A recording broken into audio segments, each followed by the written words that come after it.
Welcome to the deep dive. We are jumping straight into a topic that should, frankly, send a chill down the spine of anyone in sales or lead generation. It really should. For years, there's been this sort of comforting myth. If your company makes an illegal call, a TCPA mistake, the company gets sued. Right.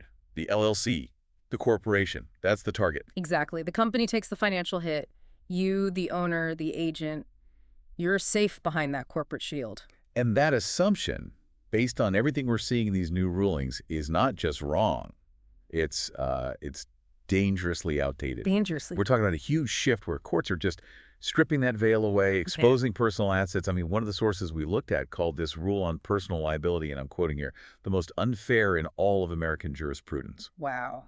That is a massive statement. What tells you how aggressive this has become. And that really sets the stage for our mission in this deep dive. We're going to unpack two very specific, very recent 2025 court cases that confirm this terrifying new reality.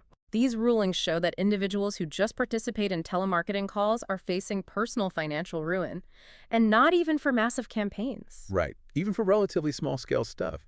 What's so interesting is that courts are finding these new pathways. You know, it's not just theory anymore. This is hard precedent from just this past year. Okay, let's get into it. The big question first.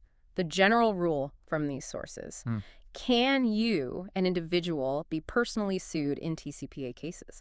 And maybe just a quick refresher, TCPA is the Telephone Consumer Protection Act. Good clarification. And the answer is an absolute, unequivocal yes. You could be personally sued. Even if you're just an employee following orders. Even then, or if you're an agency owner who set up the campaign.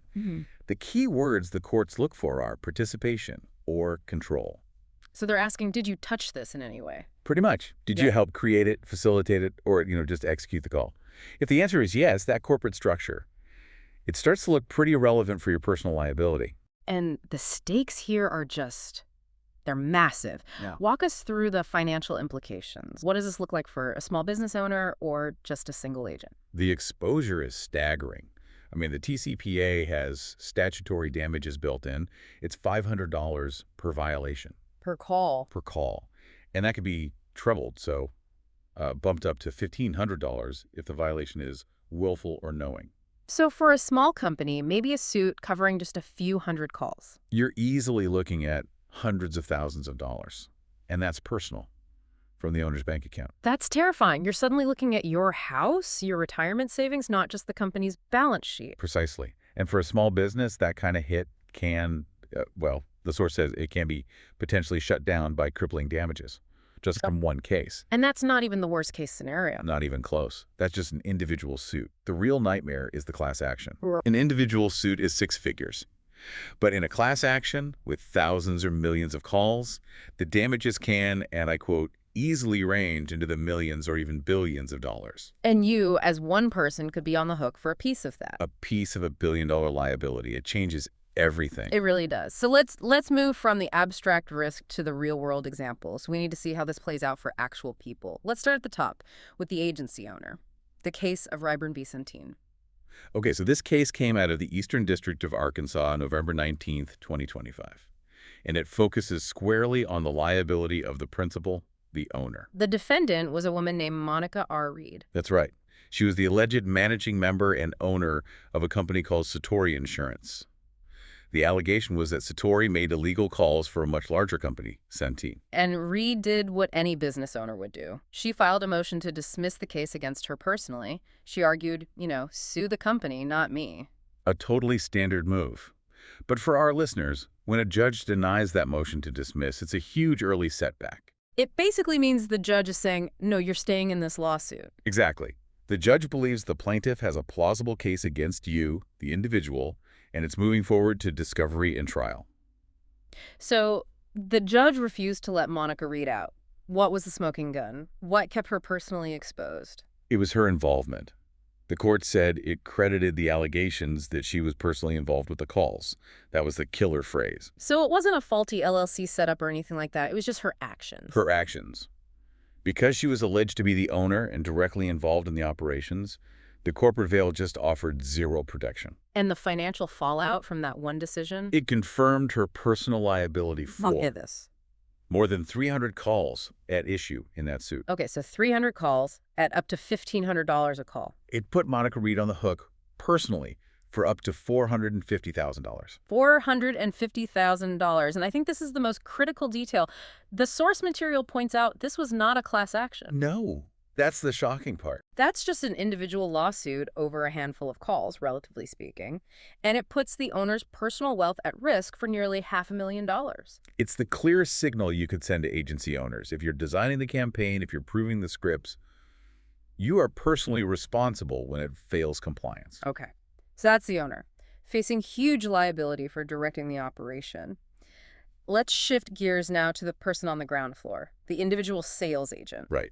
This is the case of Matthews v. Senior Life Insurance Co., a ruling from Virginia, July 9, 2025. And this one shows liability for an agent whose involvement was, well, it was incredibly small. That's what's so wild about this one.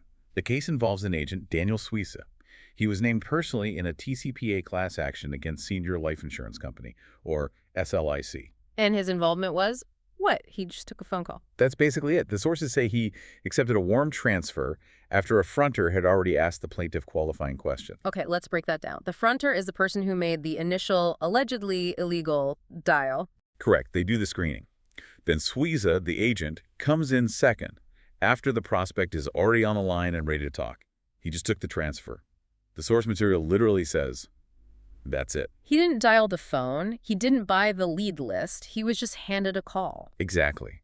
So what was the court's rationale for keeping him personally in the lawsuit? I mean, you'd think his defense would argue he's just a cog in the machine. Right. How could he possibly know the consent status of that first call? They did argue that. But the court denied the motion to dismiss. Suiza stayed in the class action, personally liable. So what was the evidence? What did they use to tie him to it? This is the interesting part. It wasn't about the call itself. The key evidence was his professional connection to the company. The court used insurance license records from the Florida Department of Financial Services. His license. Yep. The record showed Suiza had an active license to write policies for SLIC during that time. That was the link. So the court just needed to see that he was officially affiliated with the company. Precisely. The court concluded that, based on the license, he was acting at SLIC's direction. He was trying to sell their products. It didn't matter that he was the second person on the line. If you're the one trying to make the sale from the call, you share in the liability for the call. That is the staggering implication. Yeah. You share the liability. The source also brought up a question about his employment status. You know, was he an independent agent buying his own leads or a captive agent just to sign the transfer? Does that even matter? Ultimately, it seems like it doesn't. The takeaway, and this is a direct quote, is that insurance agents are at risk of being personally sued in TCPA class actions for doing something as small as accepting a warm transfer. Independent, captive.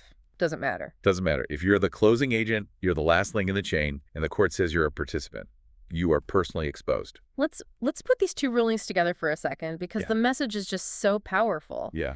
You have Ryburn, the agency owner, directing the show. She's on the hook for $450,000 personally. Mm-hmm. Then you have Matthews, the agent on the front line, who just took a call, and now he's personally named in a class action that could be worth millions. What's happening is that the courts are closing all the loopholes.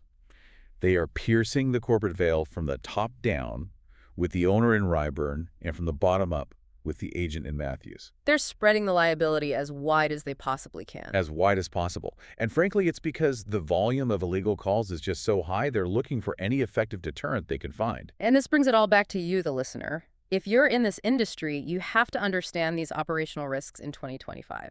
This isn't just about statutes anymore. It's about protecting your house. Absolutely. The key actionable insight here is that TCPA compliance is now personal risk mitigation, period. You can't just trust the list you're given anymore. You can't. If you're buying leads or even just being handed leads by your boss, you now have a direct personal financial incentive to ask, where did this come from? Where is the consent? Or risk being named in a lawsuit that could bankrupt you. That's the reality. This has been a really sobering look at this liability shift. We started with that comfortable myth, the corporation is the target.